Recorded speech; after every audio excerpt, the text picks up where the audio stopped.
જય માતાજી ખેડૂત મિત્રો, આપણે મગફળીનું બિયારણ 49 દાણા ખોલી અને અહીંયા લાવ્યા હતા આપણે 3 દિવસ પહેલાં. આ ચોથો દિવસ છે ને આપણે આમાં ચેક કરી છે તો બધા ખોટા થઈ ગયા છે. જો આ રીતે આપણે ખોતરી અને આમ ચેક કરી છે કે બધું સરેરાશ ઉગી ગયું છે કે કેમ એમ. તો બધા એટલે બધા દાણા, જે પણ દાણા હતા એ બધાયના ખોટા થઈ ગયા. કોઈ દાણો બાકી નથી રહ્યો એમાં ખોટા ન થયા હોય. જો બધાય એટલે બધાય આપણે આમાં ખોતરી અને આગળ જેટલા છે એ બધા આમ જોઈ લે આપણે.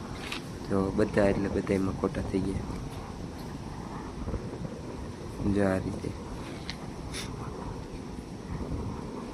વીણી અને બધા દાણા ભેગા કરી અને જો આ બધામાં ખોટા, બધા દાણા જેટલા છે, કોઈ ઝીણો જાડો બધા મિક્સ છે બરાબર, બધા દાણામાં ખોટા થઈ ગયા. અને સરેરાશ બધું એકદમ બિયારણ ઉગાવો સારો છે આનો.